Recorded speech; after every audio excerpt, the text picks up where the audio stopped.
Sabato 15 a Mestre, in provincia di Venezia, inaugura Riso fa buon sangue, concorso di cabaret organizzato da Avis Veneto e dall'associazione Rodigina Amici del Cabaret. Grandi ospiti della serata saranno i Mancio e Stigma. Al telefono con noi c'è Marco Mancin. Benvenuto Marco. Grazie mille e come diciamo sempre noi vi loviamo.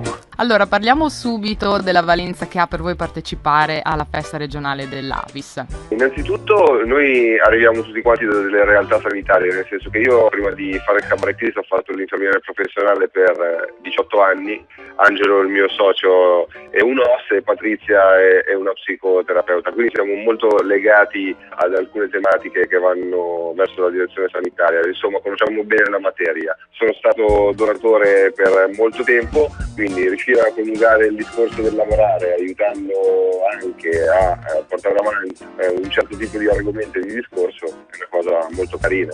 Voi siete insieme dal 2003, ma maggiormente noti al grande pubblico per gli emo. Intanto, chi sei tu dei due, quello più o meno inebetito? Ecco, hai presente quello che fa un casino ridere?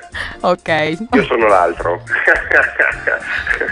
Come vi trovate in questi ruoli? Beh, guarda, quando si fanno le cose sul palco un po' si tende a portare quello che si è nella vita davvero, poi non si esaspera perché se fossimo così ci sarebbe da spararci. È logico che sul palco ci sono delle cose che ci rappresentano molto, affrontiamo la vita in maniera abbastanza leggera. Patrizia un po' meno, nel senso lei è un po' più la tipa che tiene equilibrio nel gruppo. Quindi che spettacolo porterete al pubblico di Mestre sabato? Beh, intanto non ci saremo solo noi perché dovrebbero esserci Paolo Franceschini, Francesco Damiano, altri comici. Noi porteremo sicuramente gli emo, porteremo altri pezzi che facciamo in spettacolo e poi quella sera lì ci divertiremo molto con i nostri bravissimi colleghi perché ci si ritrova in giro per l'Italia. È come andare in gita con la scuola sostanzialmente.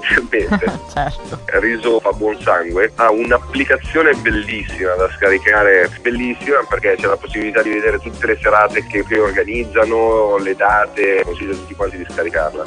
E noi consigliamo invece di partecipare domani sera a Mestre Venezia alla prima data di Riso fa buon sangue organizzato da Avis Veneto e magari anche a tutte le altre. Io ringrazio Marco Mancin, noi ci risentiamo al prossimo appuntamento del Radio Pico Magazine.